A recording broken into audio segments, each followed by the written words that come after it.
Hey, what's going on? Welcome back to another episode of Chef Jeffrey's Kitchen. I'm your host, Jeffrey. Good to see you. Good to see you here.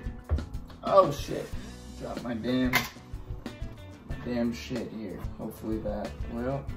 All right. Okay.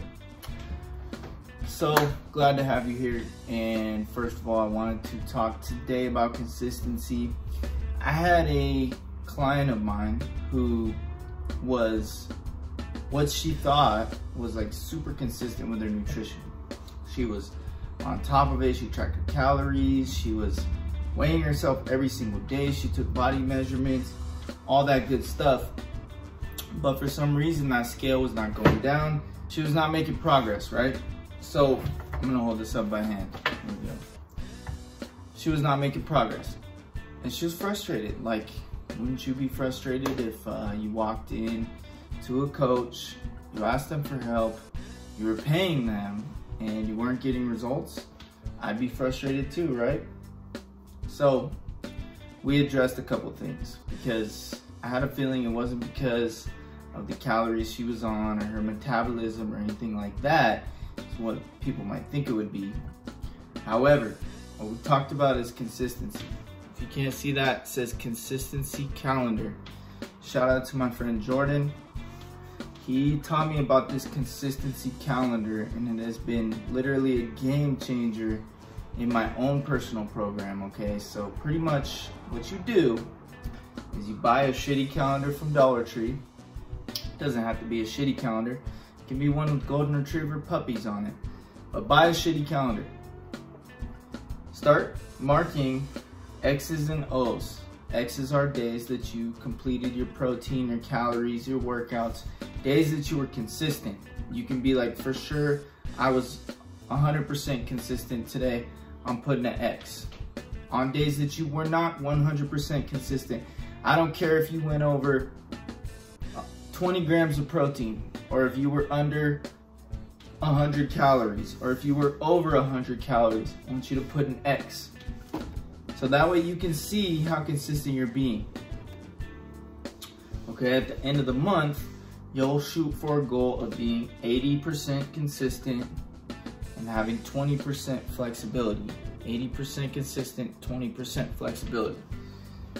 So why would we not want to be 100% consistent if we're trying to lose weight, right? That kind of goes against the popular beliefs. The reason for that is we don't want to be super rigid, okay? We want to have some flexibility.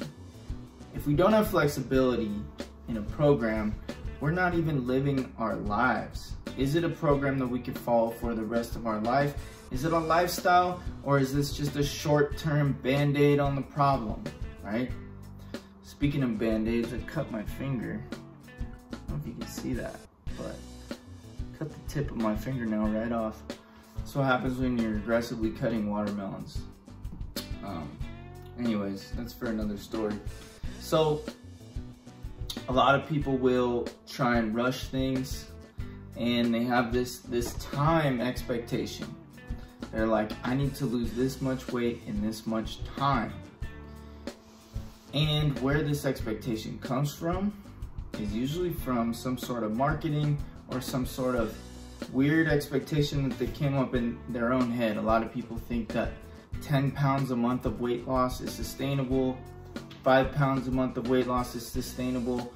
I'd say anywhere between 2 and 4 pounds per month is kind of that sweet spot of being 80% consistent and having 20% flexibility, to where we know we're not going to fall off track because we're not being too rigid, okay? So the goal is to not be super rigid. A lot of people get into this fat loss game and they don't look at it as a long-term thing. They look at it as like, get this fat off of my body as quickly as I fucking possibly can. So this is where things like fasting, keto, and other unsustainable, like really extreme diets come into play, is that they work. They work very well, short term. However, when you come off of them, what happens? You end up gaining all the weight back because you didn't put the practice in, you didn't put the habits in to make it something that you could sustain long term. Okay, so this is why I don't promote keto. Trust me, I know. I've done all that shit. I've done keto. I used to fast for 72 hours a week. So when you talk about fad diets and unsustainable practices, you're literally talking to somebody who has done this shit. I have done it for a long time. I was on keto for 2 years. I was on vegan keto for 1.5 years.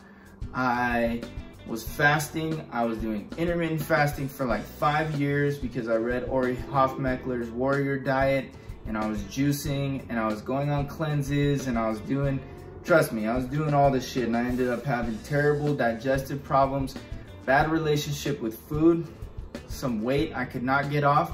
I had crashed my metabolism. I was on extremely low calories and still could not lose weight. And I did not build any muscle during that time because I was on such low calories. So, we want to go fast, right? But in order to go fast, you have to fuel yourself properly. This is a car. For those of you who can't identify my shitty drawings, that is a car. So, we want to go fast, right? But in order to go fast, we have to put premium fuel in the tank. So what does that mean? Does that mean we have to eat organic food? Does that mean we have to eat tons of fruits and vegetables? No and yes at the same time, okay? No, you don't have to eat organic food. No, you don't have to eat grass-fed beef. No, you don't have to eat local, organic, farm-raised eggs. You don't have to do any of those things, okay? But you should look for high-quality, nutrient-dense whole foods 80% of the time. 80% of your diet should come from those whole food sources, okay? 20% of them, you can be more flexible. You can have the pizza, cakes, cookies, just fit them into your calories. And if you want to know your calories and how many calories you should be eating, I will link another video down below.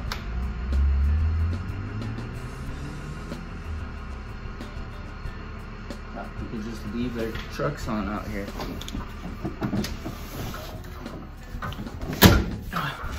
There we go. So, anyways, we got to put premium gas in the tank. In other words, whole foods 80% of the time. Shop that outer perimeter of the grocery store like I always talk about.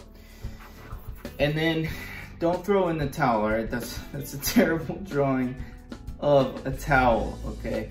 Don't throw in the towel. Don't quit 5 minutes before the miracle happens.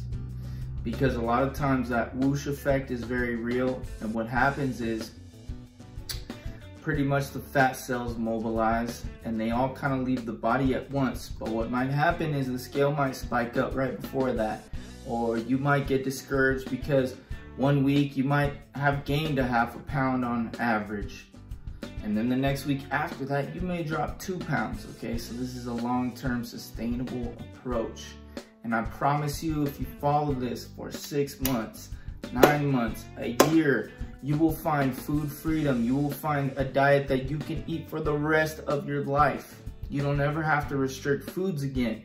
You don't ever have to feel like you're a bad person because you ate some pizza or some ice cream, okay? You can have cake with your kids at their birthday parties.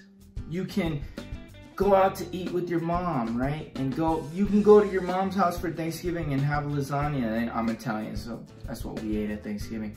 You can go to a quinceañera and have a bunch of tacos, all right? I love tacos, so I'm gonna bring up tacos whenever I can. I would love some tacos right now.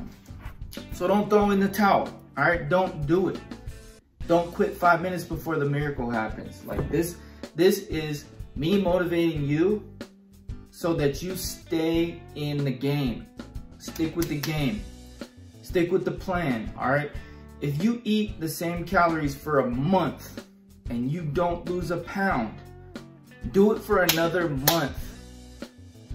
After that, if you do not lose a pound, then it is time to tweak things a little bit.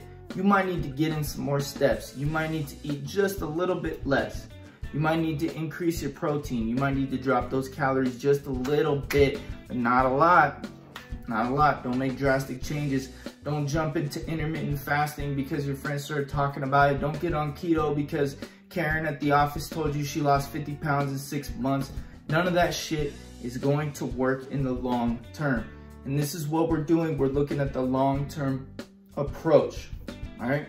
So hopefully this video is helpful for you. If you got anything out of it and you appreciate what I have to say, I do have a podcast where I go in depth on these things. I'll link it down below. I just started it, so I appreciate the support. If you could go and leave me a 5-star review on there if you like it. Just listen to it, share it with your friends and family. And I will be posting more and more videos like these as we go along this journey. I really want to start posting more on YouTube. So yeah, man, that's it. Look out for some more videos, fam. Love you guys and talk soon.